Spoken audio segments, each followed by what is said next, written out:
getting surrounded by all the dogs. This week I thought I could show you what I have been up to in my oil painting studio. I made lots of cute little things and had a really great time.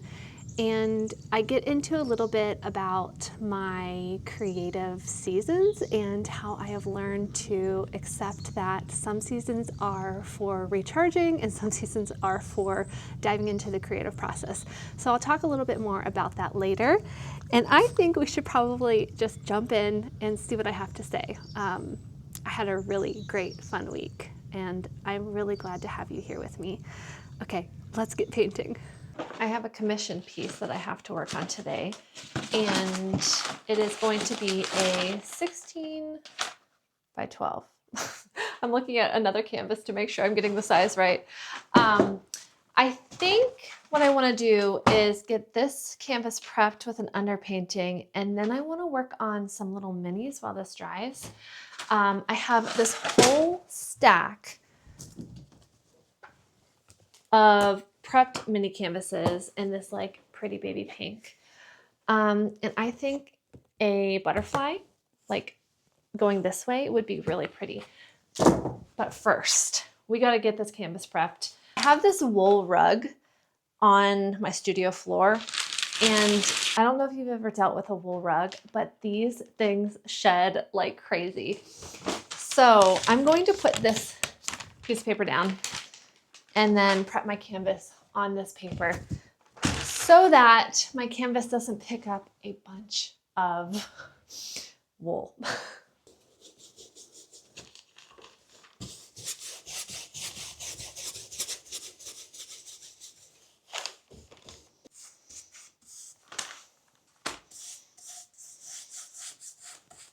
I'm feeling a bit rusty because I have not painted in a few weeks. So what I think I want to do to like get my muscles warmed up is do a little bit of play on some watercolor paper. I have these, I'm not actually sure what they're called. I think I got them from Michael's quite a long time ago. Curatake, made in Japan. It's like a little Japan watercolor set. And I think I'll do some watercolor. I'm going to pull up an image to use as an inspiration, and I'm going to get into it. So the thing about finding reference images is that you don't want to copy it exactly because that would be like a copyright issue. But you can absolutely take inspiration from images you find online. And I think, oh gosh, this would be so gorgeous for my butterfly that I want to paint. Let me do this one first. Let's go. I'm going to give myself a bit of a fresh workspace. My mind is feeling really busy today. Sometimes when my mind feels really busy, doing something like covering my work table can help my mind feel like it can really focus on what I'm doing. Now that we have a nice fresh area to work on, let's get a brand new piece of paper. This was a warm-up another day where I just did all of these different motifs, duck and fork and whale. That turned out really cute. Warm-ups do not have to be anything but that. Like, this doesn't have to turn into something I can sell. I like having inexpensive paper on hand because then I do not feel like I have to be precious with it. This is an old tofu container, which makes a great water vessel. Okay, let's set myself up to look at my reference. And I have this jar of Col-Erase pencils. I really like them because you can draw with your color pencil and you can erase it, which is a lot of fun, and they come in a lot of really cool colors. So I think I'm gonna sketch my butterfly out in pink. So we got a body. This does not have to be perfect. The body kind of is elongated like this. Then it has like a head and round it off. What I really want to focus on is colors for this one and laying down some of these shapes. Like there is this really fun edge that I'm really looking forward to painting. So this is a watercolor brush, but you do not have to use watercolor brushes for watercolor. You can use whatever you want. On the back of these, the colors are there. Like I'm pretty sure that's like a pink rose, which is really pretty.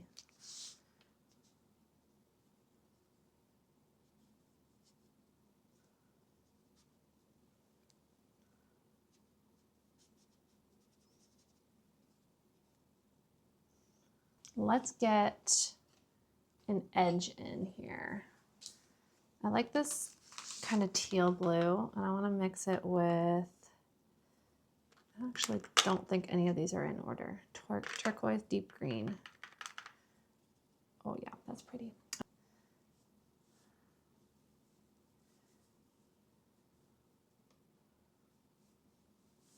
There's this vibrant green right here, which none of these are in order. Sap green light. And I want to mix it with this bright yellow.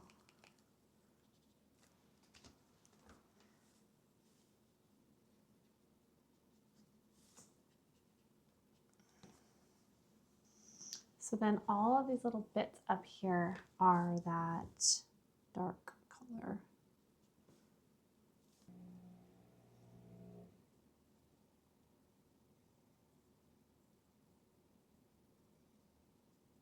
Here's how my warm-up turned out. Very happy with it. It's still wet. Let's do something different now. Now that I feel like I am in my painting brain, laying down colors and figuring out shapes and stuff. I think this is a lot of fun and I'm ready to move on. The last time I was in Michael's, I picked up a pad of this palette paper. I don't usually like to use this because I have the glass palettes that I made and I love, but my summer has been incredibly busy and like I don't love having to come in here and like clean my palette before getting started. So I thought, let's just try this for a few months and see if that makes like the resistance of coming in and painting a little less. I have all of these little mini canvases left over from my little Christmas collection that I did last year. And I thought as warm-ups like this, I could paint acrylic moths, butterflies, because this is the perfect size for a starter warm-up project. So I picked this moth to start and I need to make a palette. Narrowing down what palette I want, I know I'm going to want this fluorescent pink. I'm going to keep my palette small for this painting. I think I'll use this like warm yellow, maybe this blue. This thing has a green, but I don't want to put a green on my palette. I think I'm going to use Mars Black to make a green. And then I need a white. I have this little sampler of white, and it's acrylic paint. So let's use some of that. So that's going to be our palette. And I know that doesn't seem like a lot of colors.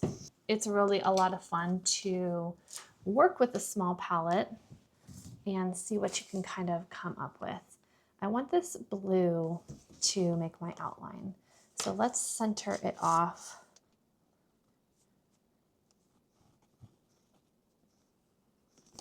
This does not have to be completely perfect. I'm just gonna come up with that.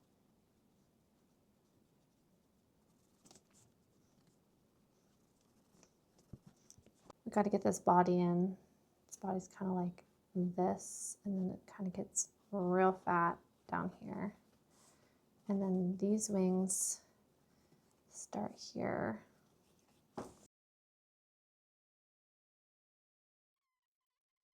Now with my little palette here, this is really fun. Let's get a kind of like a rougher natural brush like this. is going to be a lot of fun to work with. This is just a Princeton scrubber brush. Black and yellow, a green, which is very cool. And I love this kind of like muddy natural green, like the green on there. Yes, like I understand that is like its natural color, but I don't like often love like that vibrant green color. And this is my painting, so I get to choose whatever kind of green I want it to be. There's a bit of this like yellow spot that I want to keep out.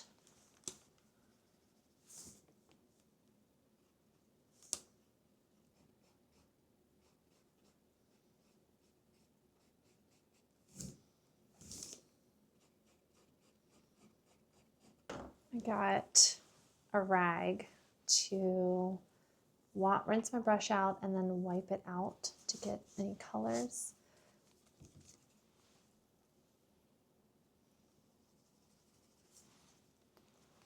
Okay, let's see.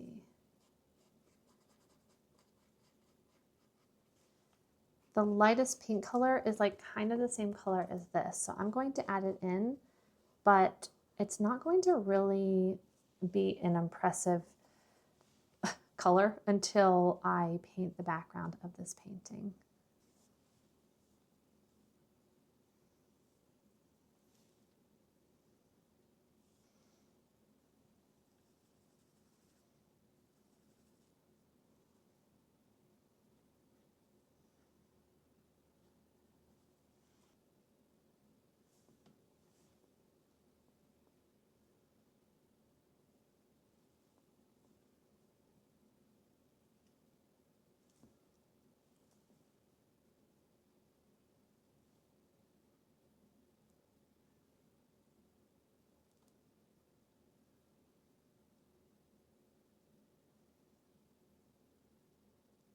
I just painted these last week and they turned out so cute. I did these like vintage lawn chairs and these sweet little ducks sitting on them. Trying to work a little bit more in collections. So I did a little collection of 4 of these. And I believe this one is the one that is shipping out first. It is so sweet. And then I got a little bit carried away and I made 5 of these little mini butterflies because they were so much fun. And while I'm in the varnishing mode, I'm going to varnish these acrylic paintings. The ducks were oil, so I used Gambar. And for the acrylics, I'm going to use this gloss medium. I have a really exciting commission to work on today. I had someone reach out and ask if I would paint a golden retriever in a bathtub, in a clawfoot bathtub. I have been wanting to do like a bathroom scene for a while. I did a bathroom scene years ago of a raccoon and it turned out so cute. It was like a raccoon washing his hands because you know how raccoons do that.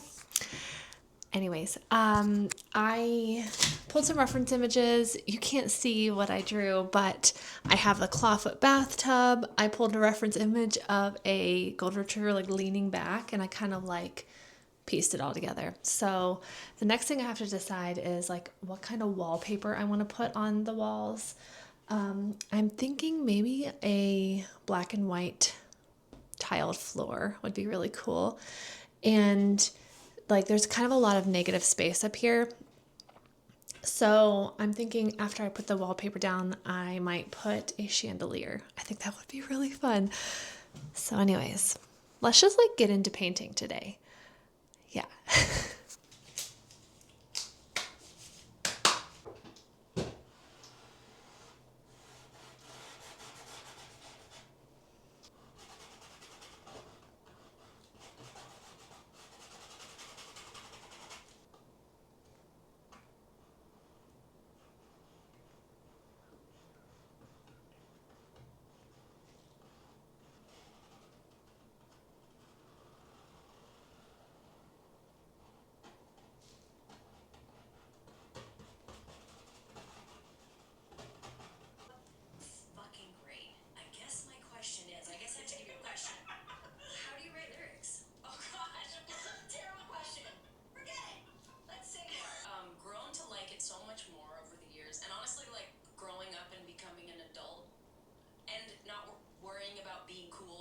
really has helped me write music because a big part of making anything, and especially music, is allowing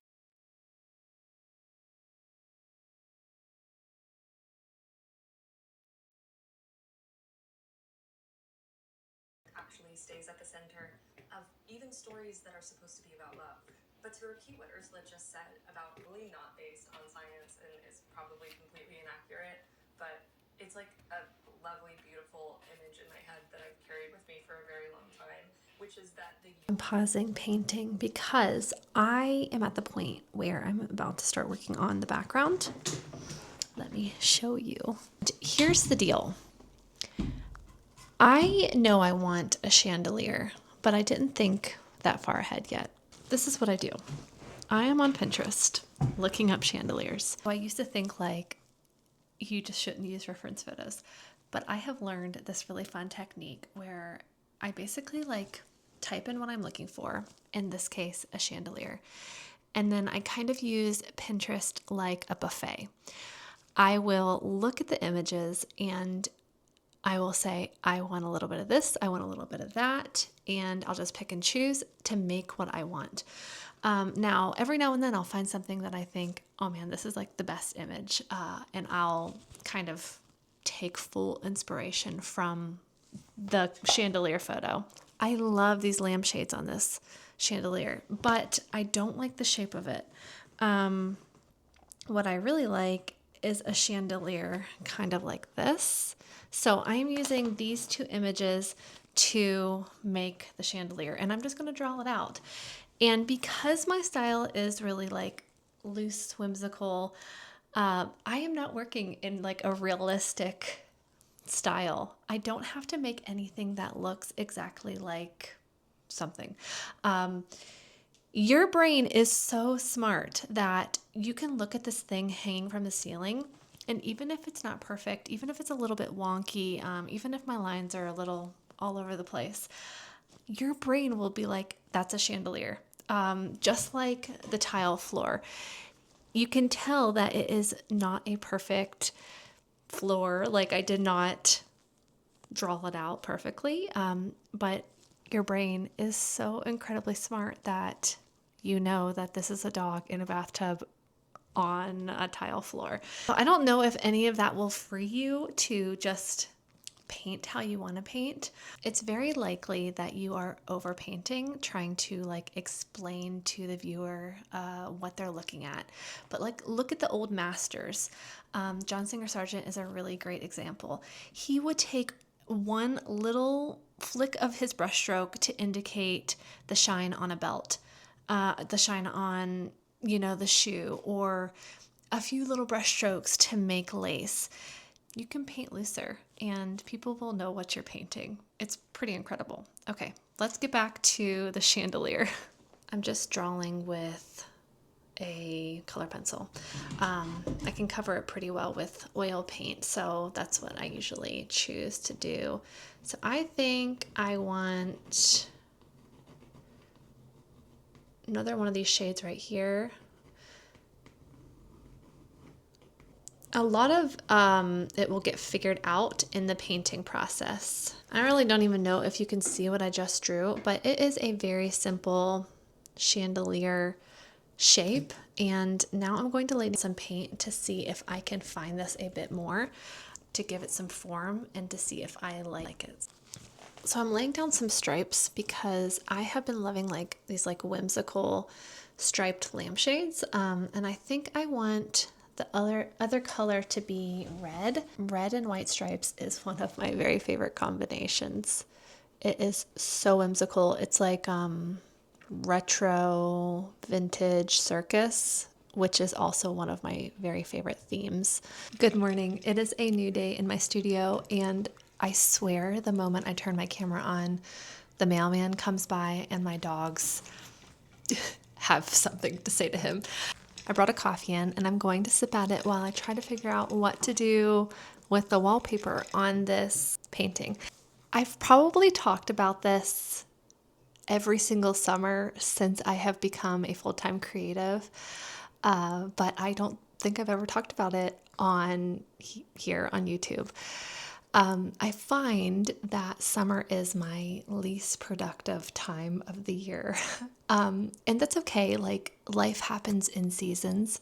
But in the past, it used to freak me out. Like, oh my gosh, I am not getting as much stuff done as I usually do. I am not being as creative. And now that this has happened to me so many years in a row, this is so dumb to even like admit. I'd be like, am I not an artist anymore? Like, maybe I'm not. I have to kind of remind myself that I will be just as productive as I usually am in the fall once I have my children in school, once the season kind of shifts to cooler weather. Summer season is for family time and kind of recharging my creative battery. When I shifted my mindset from I'm not losing my creative spark, I'm recharging it during the summer, everything kind of like changed.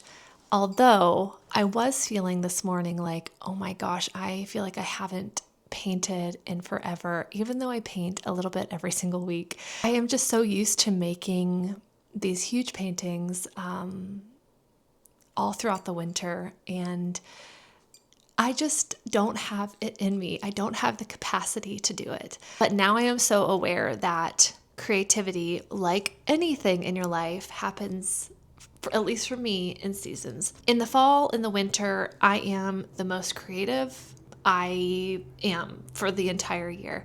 But then the time that spring hits and the weather starts to shift, it just leaves me. But I always come in here and I stretch my creative muscle because, first of all, it really impacts my mental health. If I am not painting, I do not feel like myself. And so this summer is now the first summer where I have brought in a bit of help to help me with my children. And I was feeling a bit of mom guilt about it at the beginning of the summer. I have her 3 mornings a week until noon, 9:30 to noon, which is not very much time. And that gives me the afternoons to hang out, go to the pool, do whatever.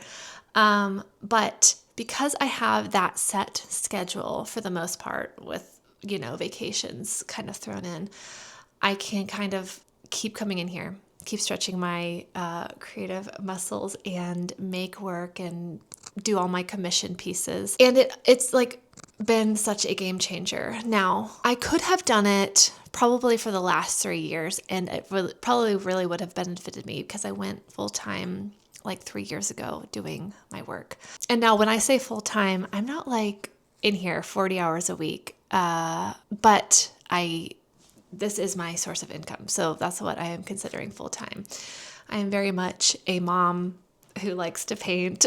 But bringing someone in to help me, once I got past the mental block of like feeling like I shouldn't, has been so wonderful. I do want to mention, like, I understand this is not what everyone can do. For many years, it wasn't something I could do. During those times when I couldn't justify it, which you don't have to justify everything you do, I would be making art early in the mornings, late in the evenings, around my children. I had a lot more sketchbooks back then because I would be working at my dining room table sketching. And there's a way to stay creative in the summer, working around family, or a lot of people may be caretakers in some way other than children. And I see you. I know exactly how it feels to fit your creative drive and desires into spaces that are difficult. What I was getting at was that my creativity is definitely in seasons. So right now in the summer season, I wouldn't say that I am lacking creativity, but it's just like recharging. I am gathering inspiration. I am letting myself regroup after all of my creative efforts all through the winter. And that is good and normal. As humans, we need rest and we need breaks. And so now that I know that I'm on this fall, winter creative block, and the other 2 seasons are more of rest and recoup, I feel less scared and freaked out by making less work in the summer. So all of this to say, if you're in a season where you aren't making as much creative work as you want to or as you usually do, and you're kind of like, what's happening? Am I losing it? You're not. It will come back to you. Creativity never fully leaves you. It just needs a bit of time to rest and recharge before you can go back at it. Flyers. Actually, on one of these flyers, they wrote, "Do you desire a healthier relationship?" Techno-pessimism, where generally there's a long history of philosophers writing about, criticizing, and even resisting new technologies. And in fact, it goes all the way back to Plato. So this is where I am with it right now. And the only thing I think that it's really missing is some like light from these chandeliers coming through.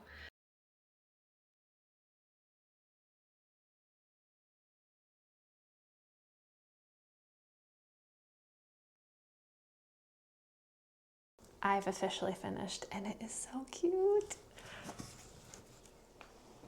I love, love, love all of the pattern happening. The stripes on the chandelier, the floral, the check. Oh my gosh. I think this turned out really cute and I hope that the collector loves it as much as I do. Now that I have that commission done, I really want to work on something really big. Last summer, I made a super big painting. I'll put a photo here. And it was so much fun. Like I threw myself into it over the summer and I had a wonderful time and I liked it so much that I ended up keeping it. Who knows, maybe it'll eventually go out into the world, but right now it's above my couch in my living room.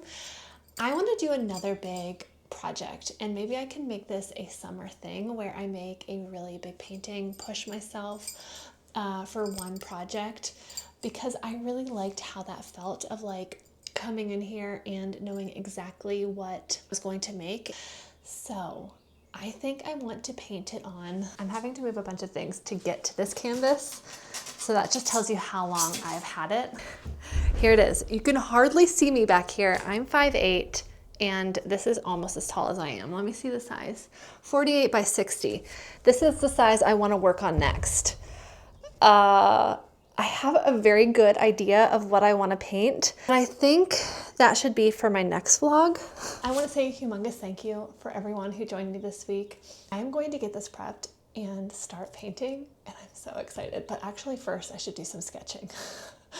Anyways, thanks for joining me. I will see you in the next video where I'll be making this humongous painting. Bye guys.